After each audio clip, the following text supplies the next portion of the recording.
तो बच्चों, आज मैं आपको सुनाने जा रही हूँ बूढ़ी चुड़ैल और राजू की कहानी। बहुत समय पहले की बात है। एक छोटे से गांव में एक मासूम और चंचल लड़का रहता था। उसका नाम था राजू।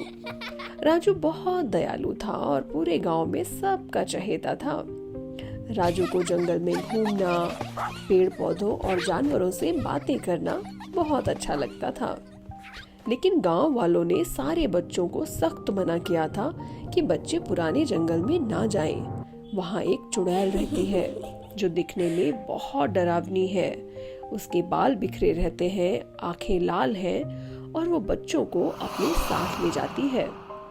डर के मारे कोई बच्चा पुराने जंगल की ओर कभी नहीं जाता था। पर राजू का हर दिन उस जंगल में जाने का मन करता और वो मन ही मन सोचता, अगर चुड़ैल सच में बुरी है तो किसी ने कभी उससे बात क्यों नहीं की, उसे डांटा क्यों नहीं जैसे मम्मी गलती करने पर मुझे डांटती है। एक दिन राजू का मन नहीं माना और वो बिना किसी को बताए चुपके से पुराने जंगल की ओर निकल गया। जंगल में घुसते ही उसे एक झील दिखी जिसके किनारे एक बूढ़ी औरत बैठी थी। उसका रंग काला था और बाल सफेद। आंखें ऐसी लाल थीं जैसे बरसों से सोई न हो।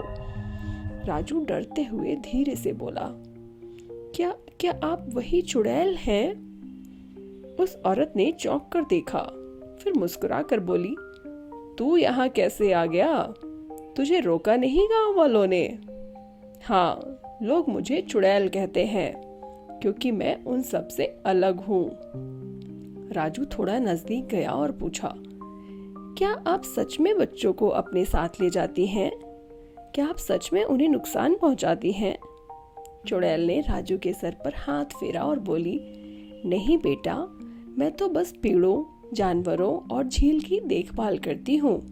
किसी को भी जानवरों का शिकार नहीं करने देती, न पेड़ों को काटने देती हूँ।